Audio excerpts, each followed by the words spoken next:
Saludos amigos televidentes, nos encontramos con ustedes para presentarle su programa Orientación Tributaria. Nuestro programa estará cargado de muchas informaciones de sumo interés. Santiago García Jiménez, productor general, y un servidor, Ramón Antonio Salcedo Cuello, coproductor y coordinador, le haremos compañía. En el día de hoy tenemos como invitado especial a Hernán Miniel, economista y catedrático universitario, para tratar el tema crecimiento de las recaudaciones fiscales y su impacto en la economía dominicana. En el día de hoy tenemos como invitado especial a Hernán Miniel, economista y catedrático universitario, para tratar el tema crecimiento de las recaudaciones fiscales y su impacto en la economía dominicana. Hernán, bienvenido a nuestro programa. Muchas gracias, Ramón. Muchas gracias, Santiago, por nuevamente invitarme a este tan televisado programa. Y como siempre, bueno, estamos a la disposición de ustedes para responder cualquier pregunta e inquietud que ustedes tengan sobre algún tema económico, fiscal o tributario. Hernán, hoy día se habla de que las recaudaciones de la República Dominicana han sido altas, que hay un impacto económico totalmente grande, que las recaudaciones en sus diferentes modalidades que uno puede ver, el impuesto sobre la renta de personas físicas y de empresas, igual que el ITEVI, igual que las retenciones, igual que la transferencia de inmuebles, igual que los endosos o el traspaso de vehículos y otros impuestos más, han tenido un impacto grande en la República Dominicana, según las estadísticas. Entonces, eso tiene un impacto en la economía fuertemente. ¿Cómo tú visualizas eso, tú como catedrático y experto en la materia? Bueno, te tendré que responder esa pregunta de manera amplia. Claro, no me voy a tomar todo el tiempo del programa. ¿Por qué? Porque tenemos que analizar dos momentos. Un momento pre-pandemia, es decir, antes de que se pusieran todas las restricciones a las actividades económicas, estamos hablando 2019, 2018, un momento de pandemia y un momento de pospandemia. Estamos en el tercer momento, la pospandemia, en donde luego de tener una economía prácticamente limitada, todas las actividades económicas se han vuelto a dinamizar.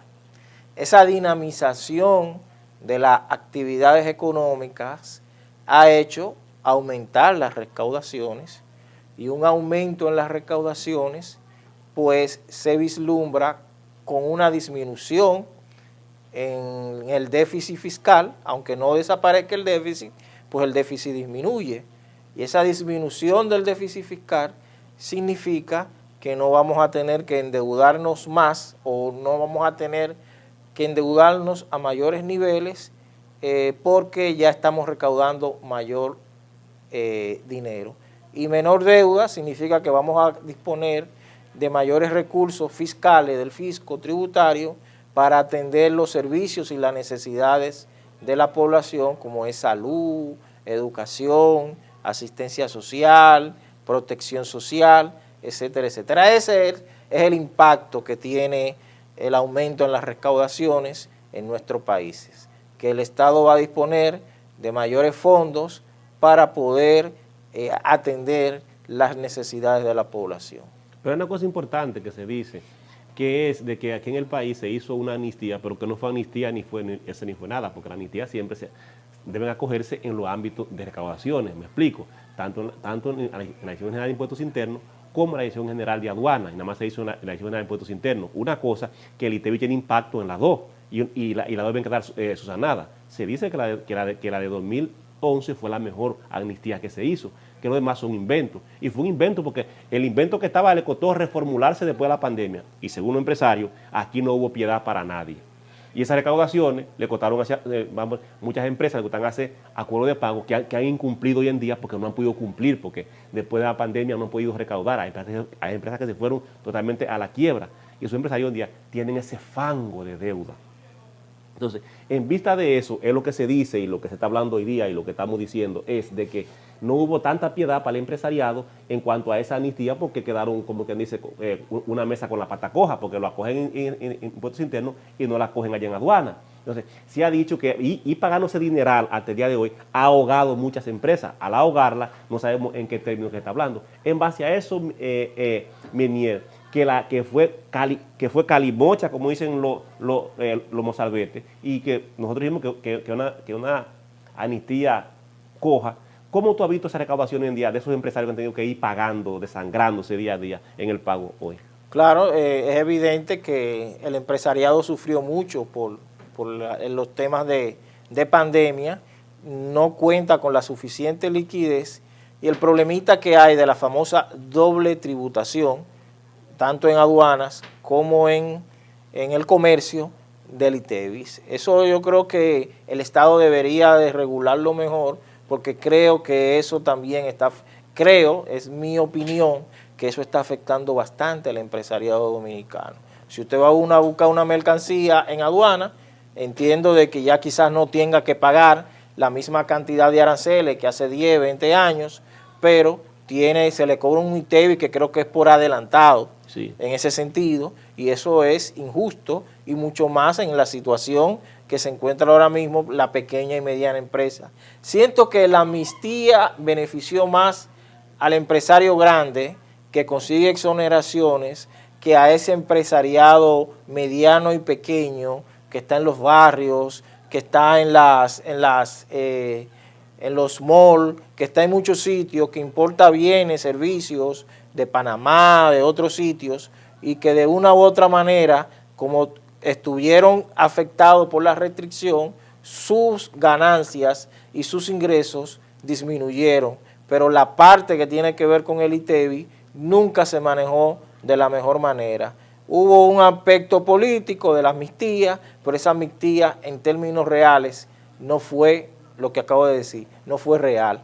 Eso hace que el gobierno no se vea tan afectado en materia recaudadora, pero de una manera o de otra genera o apoya la quiebra de medianos y pequeños empresarios que ahora mismo prácticamente no tienen liquidez para sus operaciones. Hernán, resulta preocupante escuchar que en aduanas se está cobrando ITEVIS por adelantado. ¿De qué, como dice Santiago, de qué científico surge una idea que podría decirse descabellada? Mira, esos son los grandes temas que tiene la famosa apertura económica, que debe revisarse de pies a cabeza. ¿Qué sucede? Antes de esta famosa apertura económica que tenemos nosotros, en donde tenemos acuerdo y convenio de colaboración o mejor dicho, o de exoneración de aranceles o de reducción de aranceles, antes las aduanas eran el principal recaudador del Estado, porque habían unos niveles arancelarios bastante elevados y esos niveles arancelarios elevados hacían que el Estado cobrara más impuestos vía el comercio exterior que por la economía doméstica o por la economía interna. Con los acuerdos de libre comercio que ha ido firmando la República Dominicana en los 12 o 13 años que tenemos, ese desmonte arancelario se ha ido reduciendo para tratar de nivelar esa reducción que hubiera tenido en los ingresos. Se hicieron varias reformas tributarias en donde las tasas o los porcentajes de tributación del ITEVIS y de otros impuestos empezaron a subir. Entonces el Estado buscó un mecanismo un poco descabellado y fuera de lugar, que era quererle cobrar ITEVIS a todo lo que viniera. Entonces, en ese sentido de quererle cobrar ITEVIS a todo lo que viniera y de tratar de generar liquidez debido a la pérdida que se generó por la reducción de aranceles, se inventaron aplicar el famoso ITEVIS y los adelantos de impositivos que le cobran a las personas. Digo que le cobran en aduanas. Es decir, en aduanas prácticamente un ITEVIS por adelantado que considero yo que lo calculan en función del valor de FOB que tenga la mercancía, y eso usted lo tiene que pagar por adelantado. Pero el ITEVIS se desarrolla cuando usted vende el producto. pero ahí usted no ha vendido el producto y ya tiene que pagar el impuesto. Ese impuesto en aduana, es la simple y llanamente la consecuencia de una apertura económica sin planificar de la mejor manera y de la manera más concreta y que afectara menos a los sectores productivos.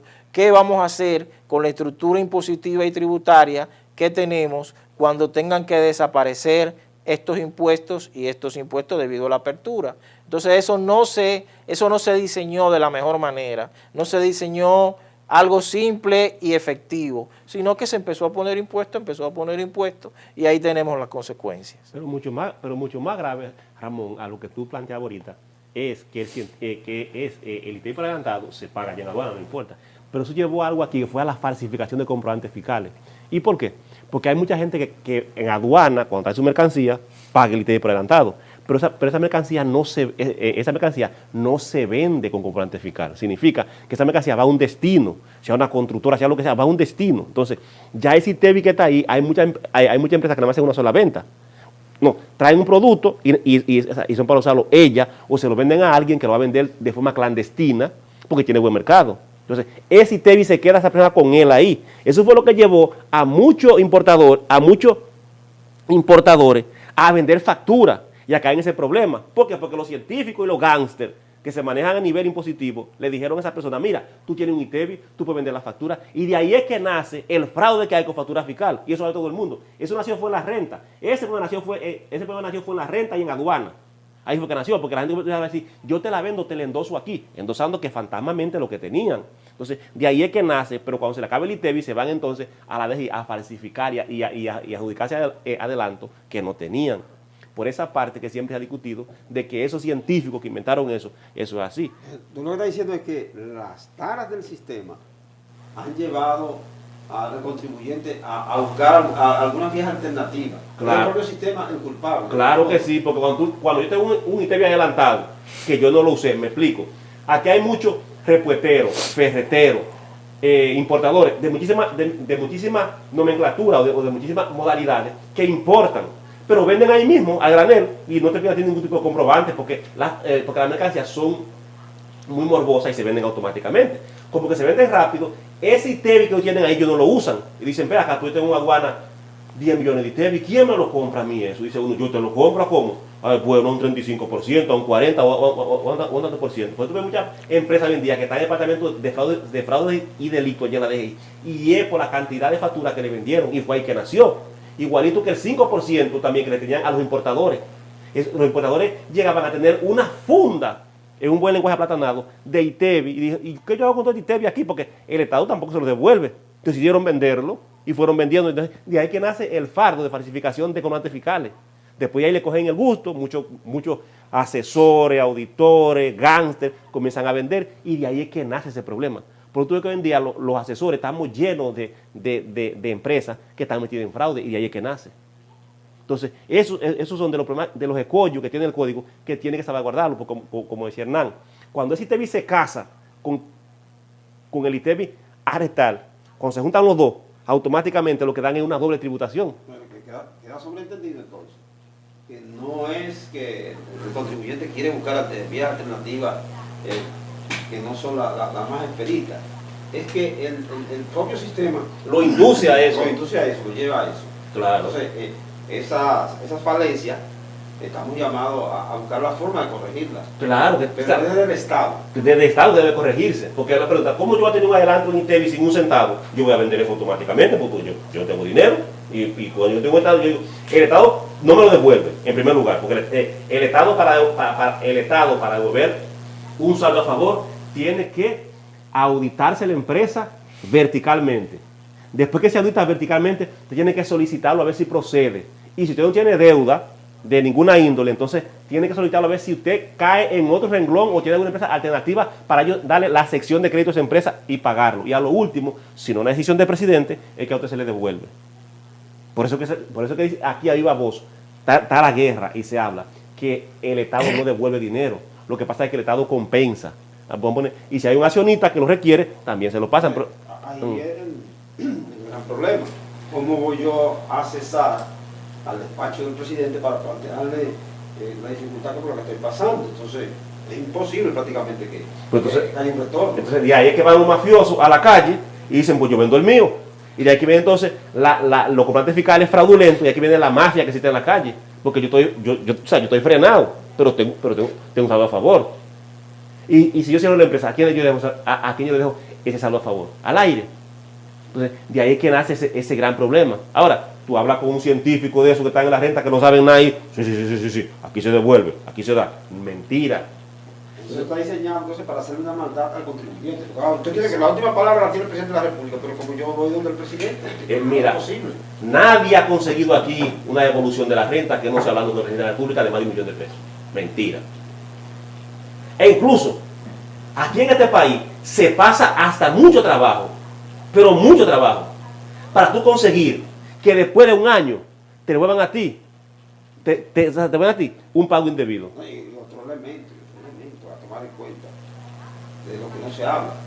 Siempre para cesar al presidente de la República hay unos cabilderos y eso no es gratis. No, está el anillo, y hay muchos que dicen que está la cortina de humo, hay muchos que dicen que está la barra esférica que no te dejan entrar. Hay muchos nombres, hay muchos nombres. Y esos anillos se rompen con efectivo. Automáticamente. Entonces, No, y yo digo que inclusive esos anillos se rompen con efectivo y se rompen con acuerdos, más que todo. Bueno, tú tienes una empresa, tú tienes un problema de 10 millones, poniendo un ejemplo, claro. Ok, yo te lo voy a resolver, pero de esos 10 millones que yo te voy a buscar, ¿cuánto tú estás quizás en disponibilidad de facilitarme o de apoyarme? Entonces ya es una negociación de que tú vas a hacer unos cabildeos, ¿verdad? Un lobismo dentro del Palacio Nacional, hablando así, y si yo logro que ese lobismo, ese cabildeo, te puedan devolver de manera efectiva o a través de un crédito, lo que sea, el dinero que tú pagaste, entonces tú debes de darle algún tipo de premio, hablando así, ¿verdad? Hablando de manera sencilla a esa persona o ese grupo de personas que te ayudó para eso. No, mira, aquí somos técnicos y debemos hacer las cosas como son. Cuando un expediente le llega a un técnico, en cualquier estamento del Estado, para no hacer mención de ninguno, y ve el monto que hay y dice, ¿cuánto hay para mí? Porque yo voy a trabajar eso gratis. Eso automáticamente, eso no hay que decirlo que 2 y 2 son 4, aquí no trabajamos eso. Cuando llega un expediente a un técnico y dice, eso que está aquí, tiene dinero, te lo deja dicho en el lenguaje corporal, qué es lo que hay. Si no el lenguaje corporal, como decía uno vidente que está junto con nosotros, se siente. Y si no se siente, te lo deja dicho a ti en cualquier documentaciones, qué es lo que hay. Entonces, eso es lo que pasa en este país. Entonces, esa gente van acumulando ese gran saldo de diferentes impuestos, puede ser del IR2, del IR1, del ITEVI, de retenciones, de transferencias, de lo que sea. Dice, vea, ¿y qué yo hago con esto? Aquí hubo un problema tremendo. Aquí estaban subastando productos por la bolsa de valores agropecuaria. Y eso acumuló tanto ITEVI que comenzaron a venderlo de aduana. ¿Tú sabes que están en fraudes y delitos? Todito. Entonces, aquí hubo una cosa que las importaciones se retira el 5% a las exportaciones. Esas exportaciones llegan a acumular tanto dinero que no se lo volvían y también están en fraudes y delitos. Entonces, esa cantera de falsificaciones de comandantes fiscales nacieron fue de ahí porque el Estado fue que lo indujo a ello a eso. Entonces, a eso hay que buscarle un mecanismo. El mecanismo es sancionarlo, pero usted fue que motivó a que esas personas llegaran hasta ese interín. Entonces, visto de esa óptica, Ramón y Minier, es donde el Estado es el culpable de que tú existas. Entonces, el crecimiento económico que se dice hoy día, yo quiero saber dónde es que está. Porque una cosa es, para la pandemia, los bancos estaban saturados de dinero, como tú lo sabes. El JP Morgan, ese banco de Estados Unidos, no recibían dinero ya de tanto dinero que tenían. Porque la mayoría de países se estancó y la producción bajó, entonces el efectivo subió. Entonces, ¿qué significa? Tú sabes como economista que ellos no se pusieron a monetizar el dinero. Entonces, si no demonetizan, ¿qué es lo que pasa? Que la liquidez va a crecer. Al crecer la liquidez hubo un problema. Lo estaban mandando para muchos países de forma a baja tasa de interés, por aquí, por allí, por aquí. Entonces, ahora aquí en el país están subiendo la tasa de interés, como tú lo sabes, Banco Central. ¿Qué pasa en ese aspecto ahí? ¿Está creciendo o no la economía? No, bueno, lo que sucede es, la economía está creciendo en la República Dominicana, quizás no al ritmo que se esperaba. Ahora, puede hacer que en un futuro no muy lejano, ese crecimiento en la tasa de interés impacte en el ritmo de la economía y en vez de crecer, empecemos a ralentizarnos en una primera etapa y quizás a decrecer en una segunda etapa. ¿En qué consiste la ralentización? Que si este año de repente crecemos un 5%, el próximo año podemos crecer menos, podemos crecer un 2% quizás para el primer semestre y terminar quizás el segundo semestre del año 2023 con un crecimiento que muy menor al 2%, quizás al 1% y quizás un crecimiento hasta negativo si sigue la actividad de aumentar tasas de interés, que lo que hace es que de una manera o de otra quiere limitar el consumo en la República Dominicana y en otros países. Pero yo entiendo que el fenómeno inflacionario no es un problema de consumo, es un problema de oferta. Y si usted aumenta la tasa de interés, pues menos personas van a querer o menos empresarios van a poder tener acceso a crédito para financiar sus operaciones y para financiar su inversión. Entonces, lo que está haciendo el Banco Central de la República Dominicana es seguir las políticas de la Fed en Estados Unidos. La Fed aumenta tipo de interés y el Banco Central hace lo mismo. ¿Por qué el Banco Central hace lo mismo? Porque hay en el país una inversión en títulos, valores y esas cosas que hacen que las tasas de interés de este país sean atractivas a esos capitales golondrinos. Si la tasa de interés de la República Dominicana, en vez de aumentar, estuvieran disminuyendo, esa gran cantidad de capitales que están invertidos en este país, que le llaman capitales golondrinos, saldrían de este país y aprovecharían las tasas de interés mucho más elevadas que tienen otros países o que tiene Estados Unidos. Entonces entiendo yo que para evitar esa situación, el Banco Central de la República Dominicana sigue el mismo mecanismo que está utilizando ¿cómo es que se llama? La Reserva Federal de los Estados Unidos, de aumentar el tipo de interés. Eso, yo le digo, en el mediano plazo tendrá sus efectos. Vamos a ver si esos efectos es como decimos, que en vez de crecer la economía, puede hacer que empiece a decrecer en este sentido. Y algo muy importante, puede hacer que empiece a decrecer, pero las tasas inflacionarias seguirían aún elevadas. Aquí hablamos de una tasa de inflación de un 8 o un 9%, pero hay un componente en el índice de precios al consumidor que se llama bienes y alimentos. Ese componente de bienes y alimentos, que es el componente básico, que es lo que le llamamos la canasta básica de este país, se ha incrementado en más de un 25% en lo que tiene que ver el año 2022. Significa que si antes con 20,000 pesos usted comía, ahora usted tiene que buscar casi 30,000 o 40,000 pesos para comer. Pero aparte de eso, hay algo importante, y hay un economista que siempre publica esto, y basta que voy a decir esto, pero no me refiero en nada a la mención que voy a hacer, que él dice que los certificados del Banco Central y los bonos de Hacienda son gemelos a mantequilla. Entonces, lo dice claro, y eso es Jaivan Juan Cortina, que tú lo sabes, Ramón, que ha venido aquí a nuestro programa varias veces. Entonces, él dice que son gemelos a mantequilla. ¿Qué significa eso?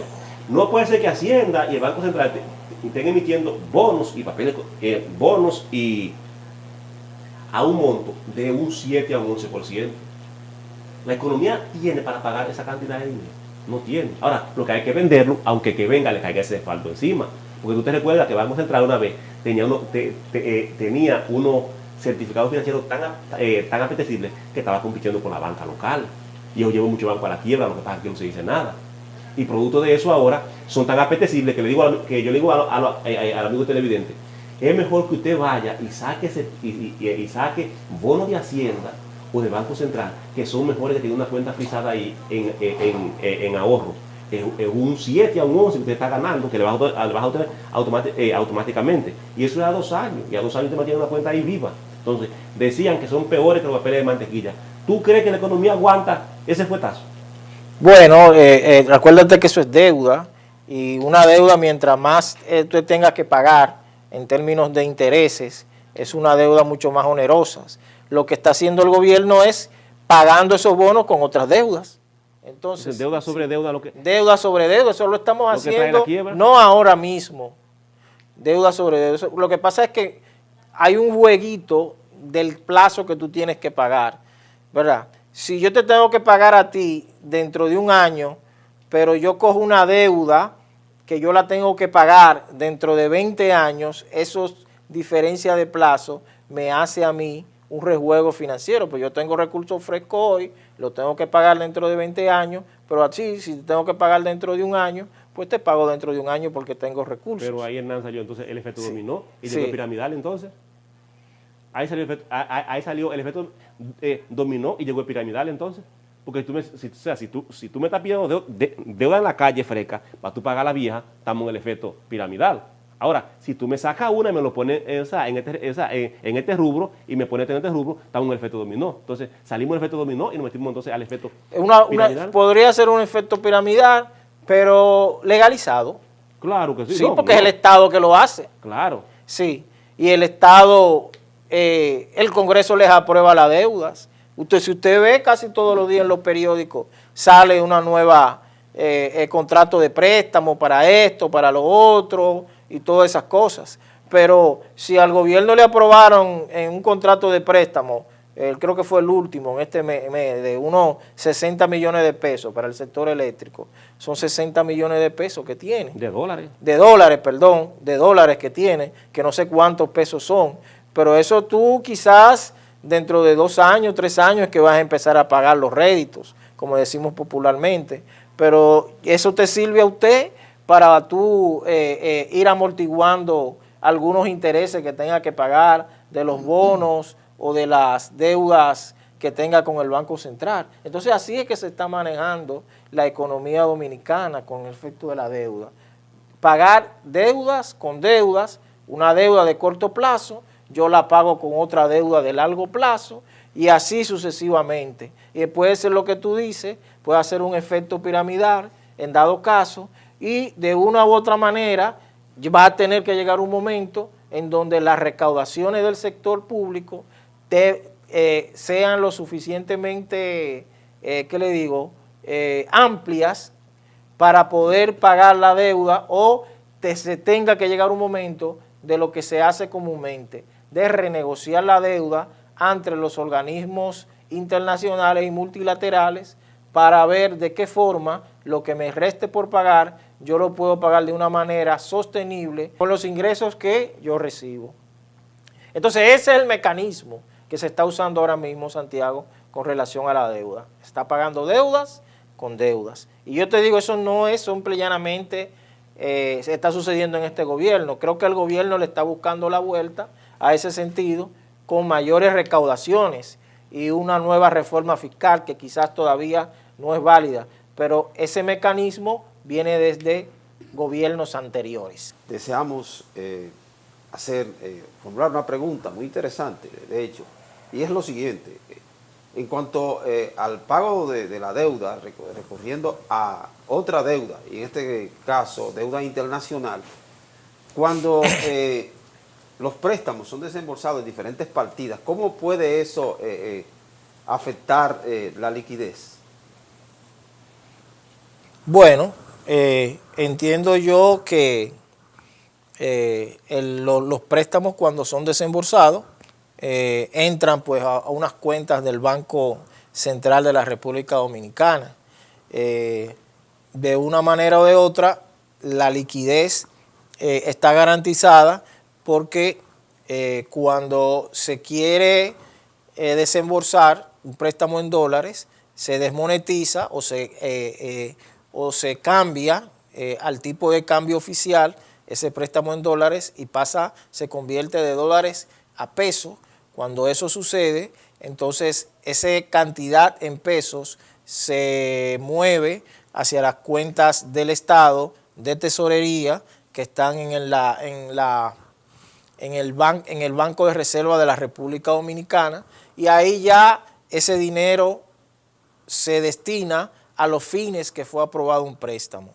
Si usted se da cuenta, mi estimado, cuando un préstamo es aprobado, tiene un fin en específico. Este préstamo se aprobó para construir determinada cantidad de puentes, o este préstamo se aprobó para construir determinadas cosas. Una cosa es la aprobación, muchas veces no es lo mismo que la ejecución. En la ejecución, como hay un cambio de divisas, puede hacer, y hay unas comisiones, y hay unos gastos de representación que pagar. Todos esos subterfugios hace que el Estado se quede con un dinero que no necesariamente va a dedicar al destino de ese préstamo. Entonces ahí es que el Estado reacciona con algún tipo de liquidez, o también puede hacer que por trámites burocráticos la ejecución de ese proyecto se tarde, pero ya el Estado Dominicano tiene ese dinero ahí.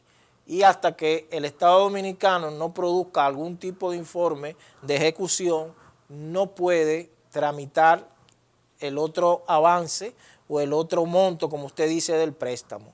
Entonces, ese es el mecanismo del cual el Estado genera la liquidez que necesita a través de préstamos internacionales. Pero hay una cosa muy importante, Benito, y si el préstamo entra aquí en forma, digo, ya tú lo explicaste, la ejecución no es lo mismo que la aprobación. Y si en la ejecución no se ejecuta el préstamo, sino que el préstamo lo destinamos a un fin que no es para esa ejecución, me explico, como lo hace un lado. Bueno, ya eso son cosas, ya eso la Cámara de Cuentas debería de tomar la Cámara de Cuentas debería tomar cartas en el asunto, y sobre todo el banco o el ente financiero que prestó ese dinero. Pero algunas veces, Santiago y Ramón, los bancos y los entes financieros, en ese aspecto que tú acabas de decir, se hacen de la vista gorda. ¿Sabes por qué? Porque lo que ellos hicieron es lo que le llaman una deuda pública. Cuando un organismo financiero internacional, que comúnmente se le llama OFIS, te oficializa un préstamo, no es al presidente de la República que se lo están prestando, Al país. es al país. Y eso es una deuda que le cae a cualquier gobierno que entre, una deuda del país. Y por eso se habla de riesgo país cuando tú dejas de pagar. Entonces, y cuando tú caes en riesgo país, pues todo el mundo sabe las consecuencias que lleva. Entonces, los entes financieros, como saben que tarde o temprano se tiene que pagar esa deuda, muchas veces se hacen de la vista gorda con la ejecución de esos fondos, porque saben que ya hay un contrato firmado entre el Estado Dominicano y ese ente financiero, y es con el Estado Dominicano que usted lo firma.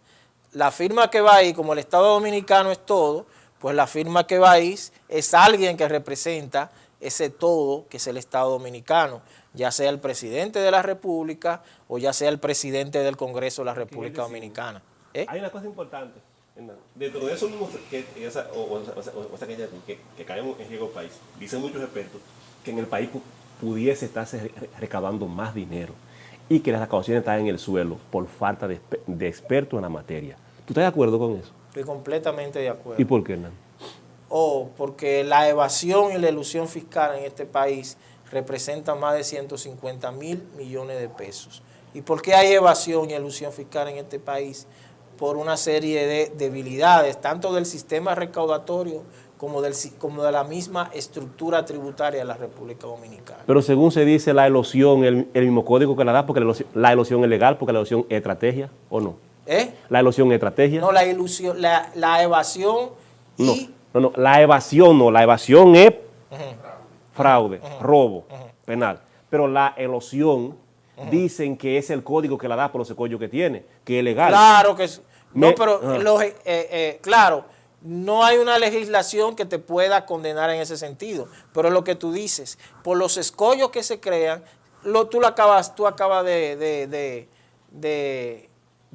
hablar de varios aspectos que es la elusión, cuando hablaste de los famosos comprobantes fiscales que crean y todo eso es parte de la ilusión, porque no se está negando pagar el impuesto, simple y llanamente tú pagaste el impuesto, pero para poder cobrarlo o para poder que te recuperar ese dinero que tú haces, te inventas cualquier otra cosa para poder hacerlo.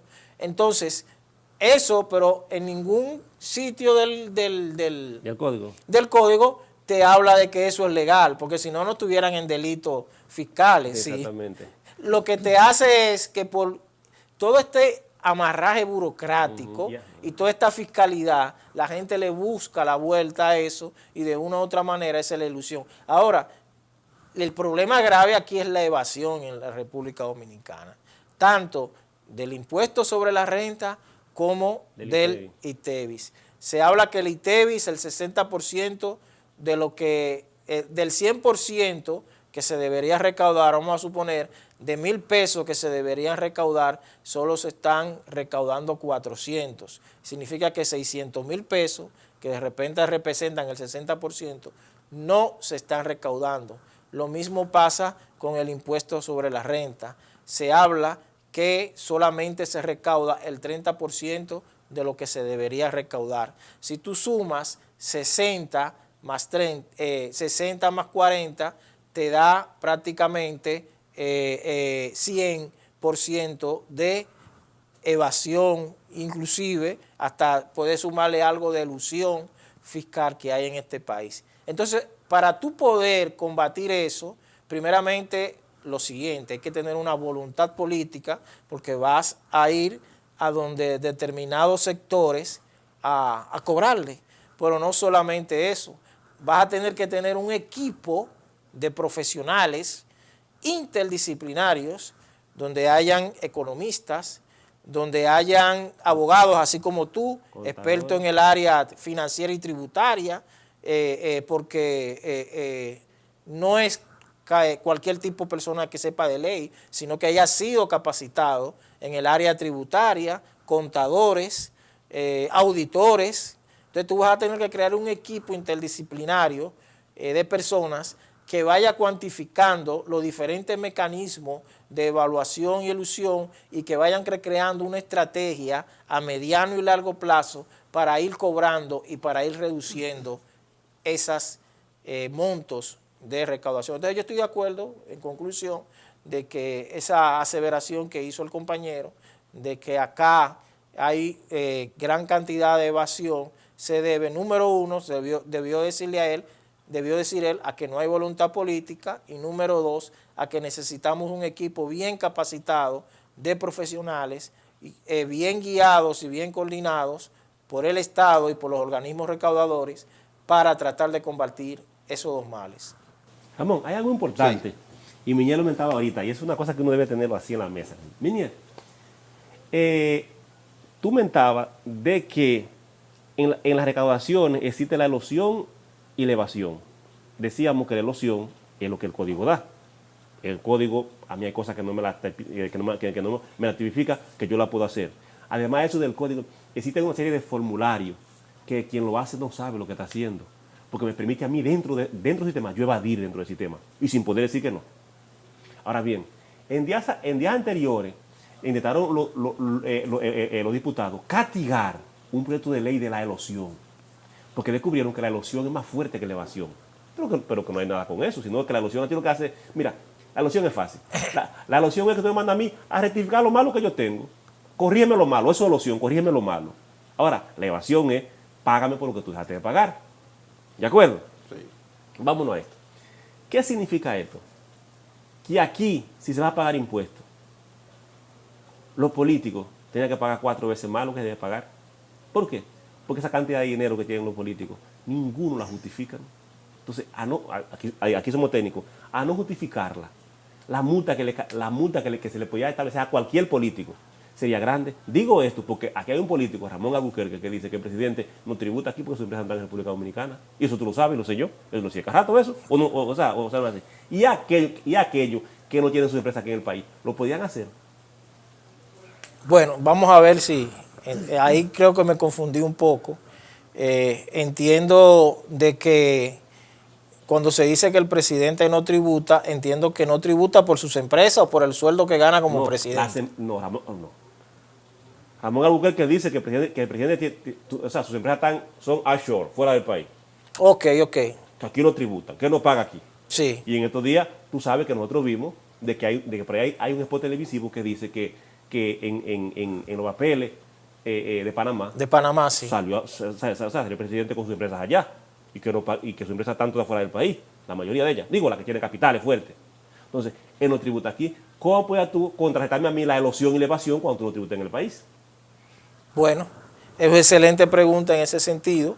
Digo, lo hizo Ramón Albuquerque, eso que no somos nosotros. Sí. Lo que sucede es que él lo puede justificar. No somos nosotros. Él puede justificar, bueno, si usted invierte en este país, usted tiene que someterse a las leyes fiscales y tributarias de mi país. Ahora, yo, presidente de la República, además de ser presidente, soy empresario, pero yo fui a un paraíso fiscal, que le llaman Panamá o Isla Caimán, o Suiza, o Suecia. Que no son malos paraísos fiscales, porque Estados Unidos tiene 4 dentro de él. Sí.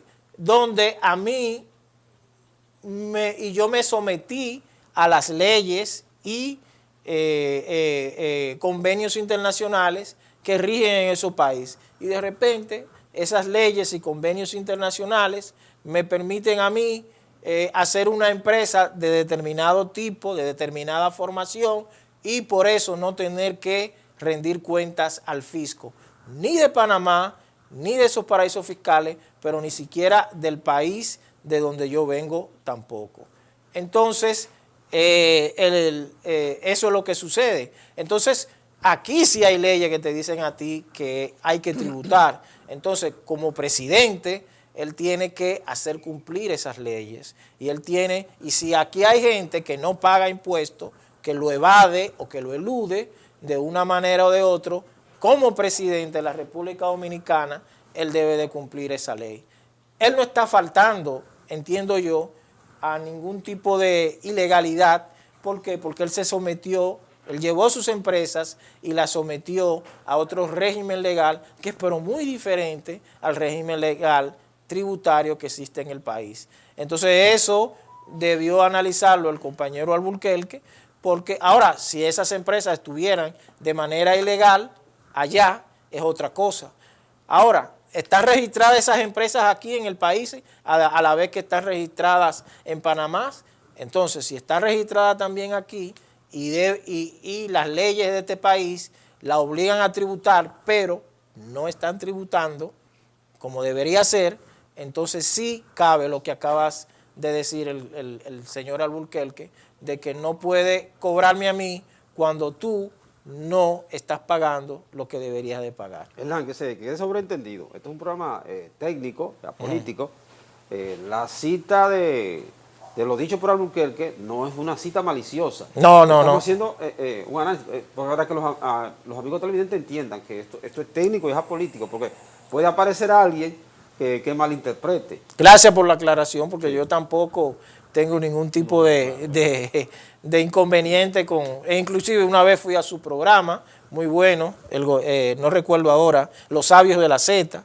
Entonces, traímos a colación ese comentario que él hizo, muy puntual, y yo estoy haciendo la aclaración en función del conocimiento que tengo sobre ese tema. Amigos televidentes, hemos llegado a la parte final de su programa Orientación Tributaria. Nosotros les decimos que en una próxima entrega le estaremos compartiendo nuevos temas interesantes. En el día de hoy nos acompañó Hernán Minier, economista y catedrático universitario, tratando el tema, el aumento de las recaudaciones fiscales y su impacto en la economía nacional.